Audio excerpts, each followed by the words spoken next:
Assalamualaikum warahmatullahi wabarakatuh.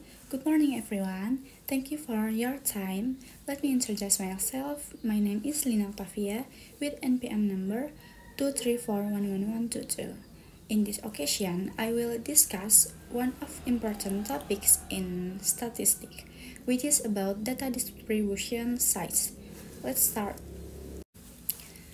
Data distribution size is a measure used to describe how much data is spread or distributed in a dataset.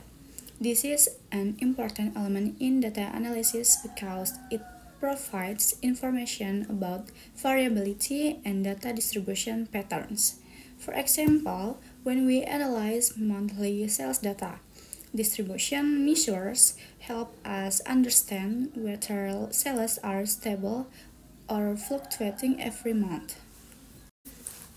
Okay, there are several commonly used data distribution measures, namely, first, rank, the difference between the maximum and minimum value in the data. 2. Variance measures how far data is spread from the average.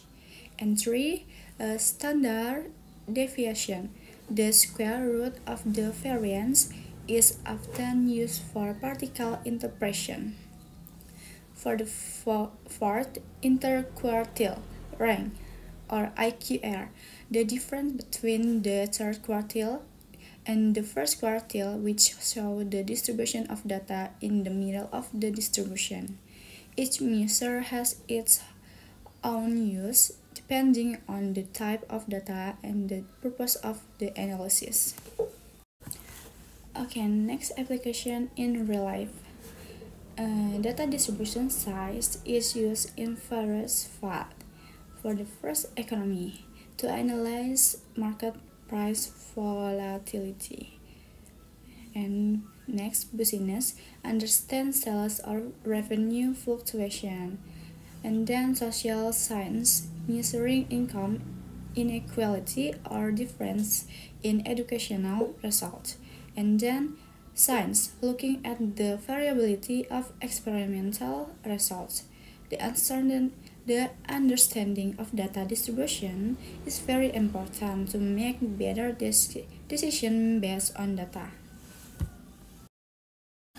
Spread size interpretation. What can we conclude from the size of this spread? 1. Range. Give a raw picture of data distribution, but is very sensitive to outliers.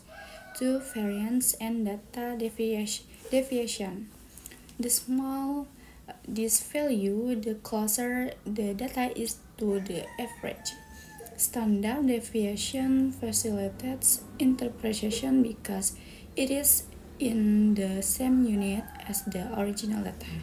3. Interquartile range, or IQR, more reliable for dataset with outlier because it focuses on the middle data. For example, a small IQR means the data in the middle is very centralized. Why is data distribution so important? Here are some reasons. For one, understanding data patterns and variation.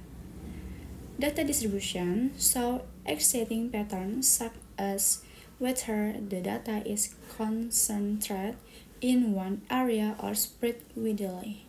For example, in sales analysis, we can see whether sales are consistent or fluctuating. 2. Identifying extreme values outliers.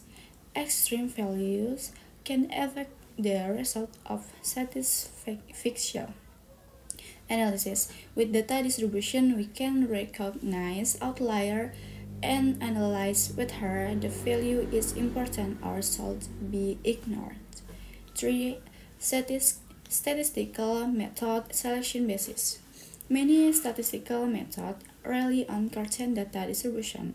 For example, TESS or ANOVA assume a normal distribution. If the data does not meet the assumption, then we need to use alternative approach such as non-parametric tests for better decision making. By understanding the distribution, we can interpret data more accurately, reduce error, and make more accurate decisions. Okay, that's our discussion about spread size interpretation. From this material, we have learned that the size of data distribution is very important to understand how far data is spread, detect patterns, and make more accurate decisions based on data. By understanding this concept, we can avoid analysis errors, choose the right statistical method, and provide more reliable results in various fields, be it business, research, or daily life. Thank you for your attention and participation. If there are any questions or things that need to be discussed further, I will gladly answer them once again. Thank you.